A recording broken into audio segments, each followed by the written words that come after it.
sosiolog bahasa Indonesia, pusing tugas banyak.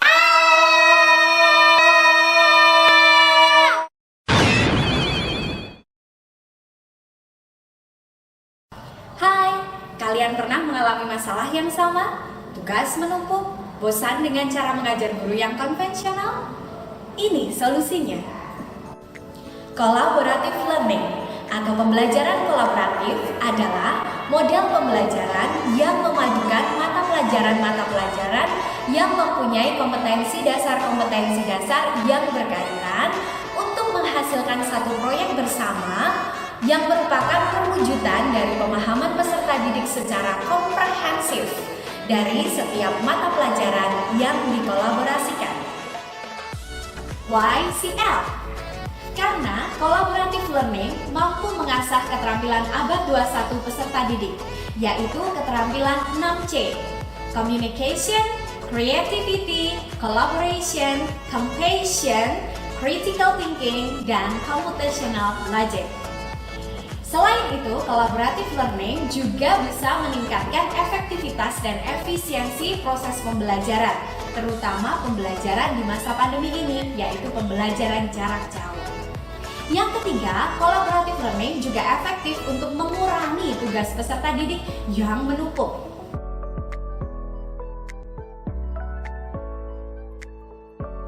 Hai teman-teman, kembali lagi di podcast kami, Podcast 20.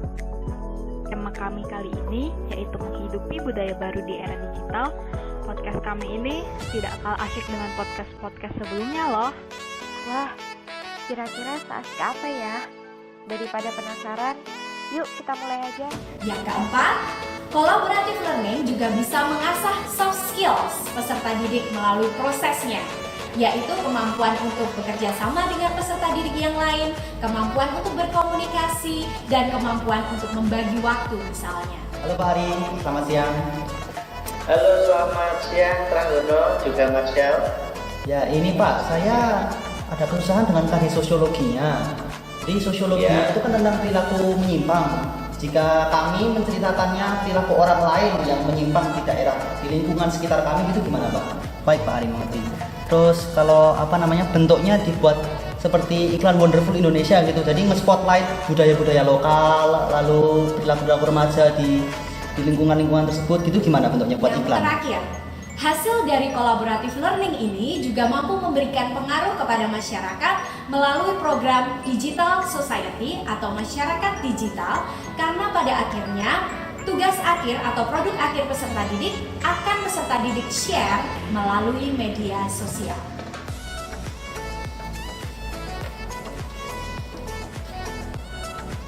Lalu, bagaimana proses peserta didik menciptakan produk mereka? Yang pertama adalah pembentukan kelompok. Pembentukan kelompok ini dilakukan lintas kelas atau lintas peminatan. Lalu mereka akan didampingi oleh guru mata pelajaran di kelas penguatan dan guru pendamping produk di kelas produk. Tentu saja melalui platform Office 365. Lalu setelah itu mereka akan bekerja sama dengan kelompok mereka masing-masing secara online. Lalu mereka akan membuat skrip mereka berdasarkan versi mereka masing-masing, tetapi harus berdasarkan tema. Lalu mereka akan menciptakan produk mereka bersama dengan kelompok mereka sesuai dengan pilihan masing-masing. Bisa berupa TikTok pembelajaran, podcast, film pendek, vlog, dan lain-lain. Lalu mereka akan meng-share hasil karya mereka melalui media sosial, yaitu melalui YouTube, Facebook, atau Instagram. Untuk tahapan dari proses collaborative learning ini adalah sebagai berikut. Yang pertama, ada literasi. Literasi akan diawali dengan sebuah narasi.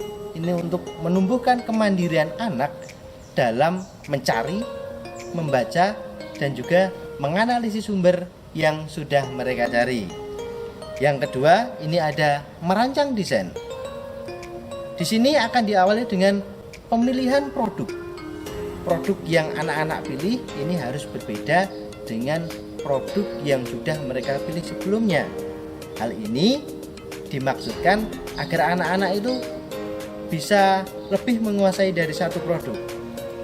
Produk-produk itu antara lain, yang pertama itu ada iklan layanan masyarakat, yang kedua ada film pendek, ketiga ada vlog, keempat ada antologi cerpen, 5 ada makalah, yang keenam ada podcast, dan yang terakhir ini ada TikTok pembelajaran.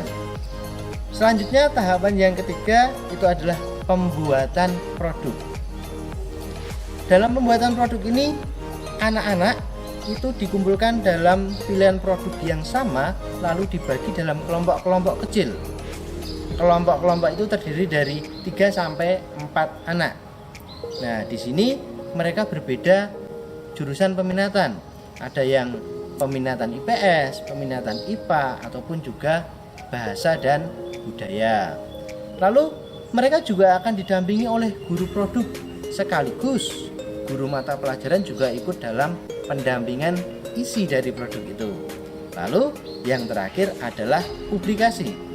Publikasi yang digunakan di sini adalah media sosial.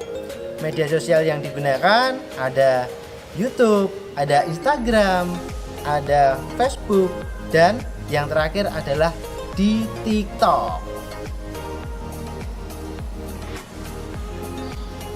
Lalu, apa yang membuat collaborative learning ini menjadi istimewa? Karena di akhir pembelajaran collaborative learning ini akan diselenggarakan sidang akademik. Wow, sidang akademik. Apa itu sidang akademik? Sidang akademik adalah evaluasi akhir di mana peserta didik dapat mempertanggungjawabkan karya mereka di depan penguji. Unsur penguji ini berasal dari guru mapel, guru pendamping produk, dan guru tamu. Kemudian, aspek apa saja yang dinilai? Yang pertama adalah penguasaan materi atau aspek pengetahuan, lalu juga aspek keterampilan yang berupa keterampilan berkomunikasi dan keterampilan presentasi, dan yang terakhir adalah soft skills mereka, yaitu keberanian mereka menyampaikan pendapat, kemudian kepercayaan diri dan kejujuran mereka.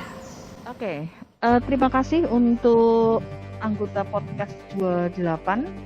Pagi ini kita bergabung dalam sidang akademik untuk mempertanggungjawabkan hasil dari kelompokmu ya, kelompok podcast 28. Perkenalkan dulu, kelompok kami adalah Yang pertama ada agama, materi yang terpakai, panggilan hidup, penerapan. Yang kedua, materi yang terpakai yaitu adalah sejarah dengan demokrasi terpimpin, contoh pemimpin yang baik. selanjutnya materi PKN yang kepakai itu hak dan kewajiban warga negara Indonesia. Lalu selanjutnya bahasa Inggris, materi yang terpakai yaitu news item. Yang terakhir ada matematika, materi yang terpakai, frekuensi harapan. Saya akan mulai dari Bu Reni dulu untuk memberikan pertanyaan. Silahkan Bu Reni. Terima kasih Miss Neni, selamat pagi semuanya. Saya ingin bertanya yang berkaitan dengan pelajaran sejarah. Nah, kalau bakti sosial yang kalian ambil ini temanya, nah kaitannya dengan demokrasi terpimpin itu apa? Menurutku itu melakukan hal yang kita inginkan tanpa adanya paksaan dari pihak lain. Selain itu juga kita juga menampilkan sebagai sosok figur pemimpin yang baik dan Semuanya itu tuh berat kan, harus terkait sama pemerintah kan, apa-apa Ya. Terus kalau Kalau menurutmu ketika kamu harus mempertanggungjawabkannya di sidang akademik ini, apa pendapatmu? buat dipertanggungjawabkan gitu. Kenapa? Karena kan itu kita yang buat, jadi kita tahu ini tuh udah termasuk dalam produk, udah adik-adiknya udah masuk belum. Terus kalau tinggal nanti guru-guru ngasih saran, terus nanti kita perbaiki buat di podcast kedua gitu Bu. menurutku juga penting Bu, Oh, penting. karena podcast ini yang buat kita sendiri. Kalau kita nggak mempertanggungjawabin apa yang kita buat apa kita membuat? Oke, jadi berani berbuat, berani bertanggung jawab. Nah, Oke, sip. Oke. Ya, berikutnya saya berharap bahwa kamu akan menghasilkan produk-produk yang lebih bagus lagi ya, sehingga memang cara itu bisa digunakan untuk benar-benar memahami materi-materi yang harus kamu pelajari. Nah, inti dari kegiatan ini menekankan pada hasil proses dan mengasah kreativitas peserta didik. Peserta didik tidak hanya pandai dalam ranah kognitif, tapi mereka juga mahir serta terampil untuk menghadapi revolusi industri 4.0. Selanjutnya ada testimoni dari guru, anak, dan juga orang tua wali SMA Paun Dulur Santri Surakarta. Oke, pagi ini saya mau berbagi soal testimoni kegiatan kolaboratif learning yang ada di SMA Paun Dulur Santri Surakarta. Sebenarnya ada 4 hal yang harus dimiliki seorang guru yang disebut dengan 4 kebebasan. Ada pribadi, ada sosial, ada religius, dan yang paling pokok terkait dengan profesi atau pekerjaan adalah pedagogi.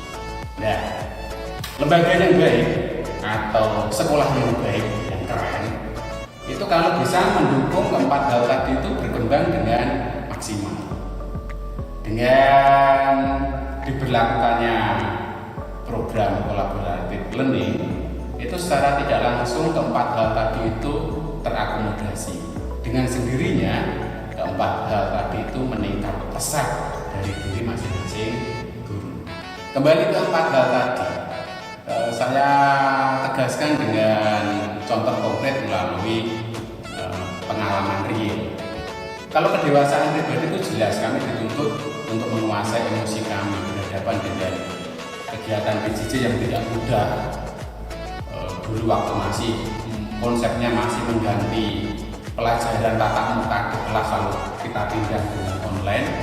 Tapi dengan CL itu semuanya harus ditata ulang. Otomatis bagi pribadi kita harus menyesuaikan diri, mengkondisikan diri dengan sendirinya melalui CL, di mana anak-anak kita bangun untuk bekerja sama menggabungkan beberapa mapel dalam satu produk atau satu proyek. Maka kita sebagai pribadi mau tidak mau harus menyelami, harus mendukung, memahami, mengerti pribadi anak-anak agar kegiatan ini berjalan dengan baik. Nah, untuk bisa dekat dengan anak, pasti ada banyak hal yang mesti kita kalahkan, dan dengan sendirinya sebagai pribadi akan terus bertumbuh. Sedangkan yang sosial, anak-anak kita dukung untuk berinteraksi, bekerjasama dengan teman-teman, bahkan lintas kelas, lintas jurusan, IPS bekerjasama dengan BPA atau BB ya, bahasa dan budaya. Kami para guru juga sama. Kami mau tidak mau dituntut untuk bekerjasama dengan mapel yang lain. Ya. Saya pengampu agama, ketika dikolaborasi harus bekerjasama dengan mapel bahasa Inggris, matematika. Ya, mau tidak mau kita membangun hubungan relasi sosial dengan sesama guru, bahkan dengan religius ya. Guru tanpa doa adalah mati. Nafas guru adalah doa. Karena tanpa Tuhan, apa sih manusia itu? Maka kebijaksanaan tertinggi berasal dari Tuhan. Yang terakhir, pedagogi. Nah, ini jelas pedagogi ya. CL itu pedagogi. Karena dengan collaborative learning itu kita menerapkan sebuah aplikasi sistem pembelajaran yang paling kontekstual, yang paling mendarat, di mana abad ini bahkan ke depan tuntutan profesionalitas kerja itu sangat luar biasa, dan dengan CL ini mau tidak mau kita membiasakan anak-anak akrab bahkan mahir dalam teknologi, kerjasama secara digital dan program juga secara digital. Secara tidak langsung kita menghantar anak-anak untuk siap menghadapi zaman yang terus berkembang pesat dan ditandai dengan dunia digital yang kian canggih. Saya kira itu yang bisa saya sampaikan. Testimoninya SMA Santo Yosef luar biasa, mantap. Halo, Nama saya Tranggono Satyajit Pratomo. Saat ini saya menduduki kelas 10 di Pembimbingan IPS. Karena kondisi dunia saat ini, kami mengalami PJJ, yaitu belajar di rumah. Awalnya enak sih belajar di rumah, tapi lama-kelamaan jenuh karena tidak bisa bertemu teman, tidak bisa keluar-keluar. Nah, untungnya SMA Pangudin Santo Yosef memiliki program collaborative learning, yaitu di mana kita membuat produk pilihan kita secara antar kelas. Program ini tidak hanya membantu kita lebih akrab dengan teman-teman di kelas dan antar kelas, tapi juga membantu kita bertanggung jawab atas produk kita, memperluas kreativitas, dan lain-lain. Karena kita tidak bisa bertemu secara langsung, kita berkomunikasi melalui dunia maya, antara lewat WA atau lewat Microsoft Teams. Dan adanya sidang akademik membuat produk ini lebih menantang karena kita harus bisa bertanggung jawab atas produknya ini. Sekian, terima kasih. Halo, namaku Bernadetta Tiara Afrila, aku dari kelas 11 Ilmu Bahasa dan Budaya SMA Pangudi Luhur Santo Yosef Surakarta. Menjalani PJJ di masa pandemi tentu saja sangat berat bagiku. Apalagi aku sedang tidak berada di Solo, aku sedang berada di Bekasi, Jawa Barat.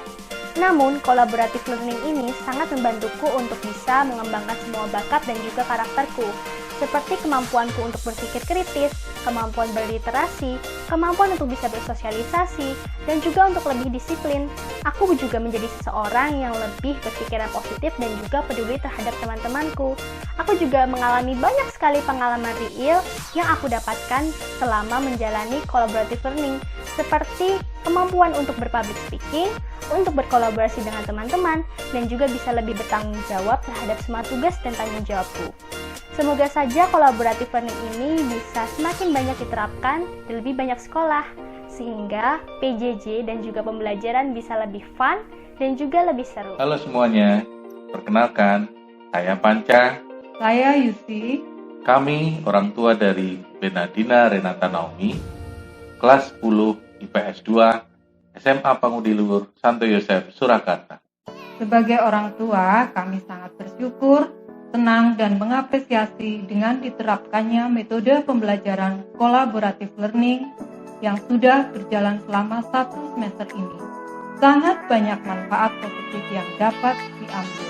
Di antaranya, yang pertama, anak dituntut untuk bisa mengeluarkan ide, potensi, dan kreativitas. Yang kedua, anak menjadi lebih percaya diri karena harus berani mempresentasikan hasil karya produknya di hadapan para guru pada saat sidang akademik. Yang ketiga, anak dituntut untuk bisa bekerja sama dengan temannya, menerima ide, masukan, dan juga pendapat dari teman-temannya. Sebagai orang tua, kami sangat bersyukur dan bangga bisa menyekolahkan anak kami di SMA Pangudi Luhur Santo Yosef Surakarta. Karena kami yakin anak kami dipersiapkan untuk menjadi anak generasi milenial yang disiplin, pandai, semangat, dan rendah hati. Terima kasih. Teman-teman, ini dia foto-foto dan video kegiatan kolaboratif learning SMA Pangudi Luhur Santo Yosef Surakarta yang tentunya keren.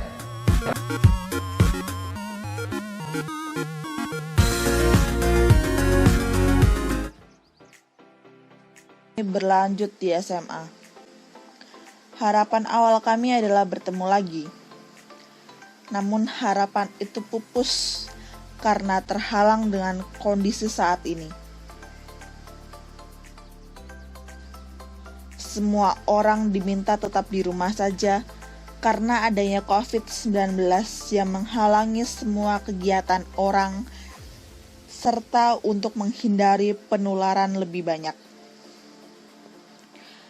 Maka semua kegiatan dilakukan di rumah saja seperti sekolah, belajar, dan kegiatan lainnya. Kami sedih karena tidak bisa bertemu, namun kami tetap menjaga komunikasi. Kami masuk SMA dan memilih jurusan yang sama, yaitu memasuki kelas bahasa.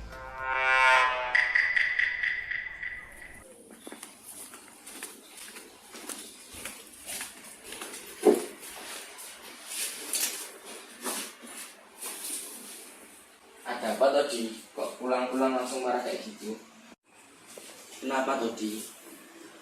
Temen-temen ngejek Pak waktu di sekolah karena SPP ku nunggak.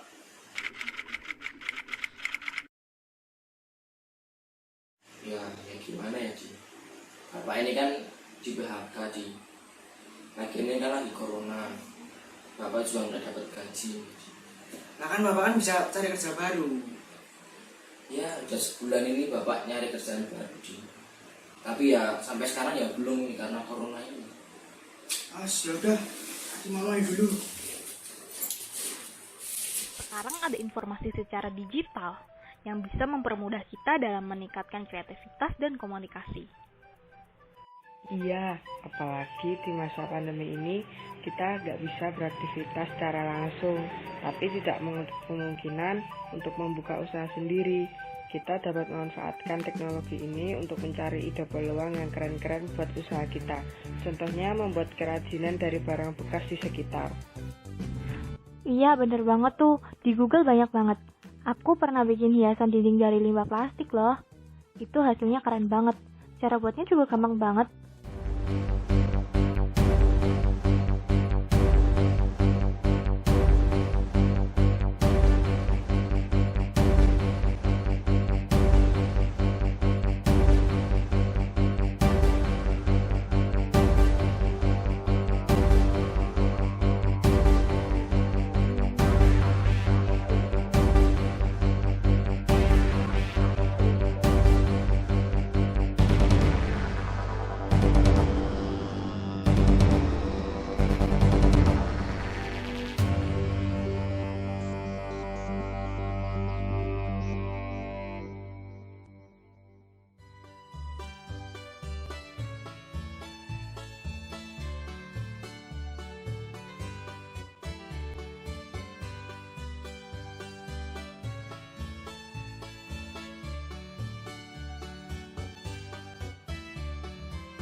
Jadi, jelaslah sudah bahwa collaborative learning mampu menjadi solusi yang efektif di tengah pembelajaran online di masa pandemi ini. Mari kita mengubah learning loss menjadi learning gain dengan collaborative learning. Dan pastinya kalian bisa mendapatkan collaborative learning ini hanya di SMA Pangudi Luhur Santo Yosef, Surakarta.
Solusi terdepan.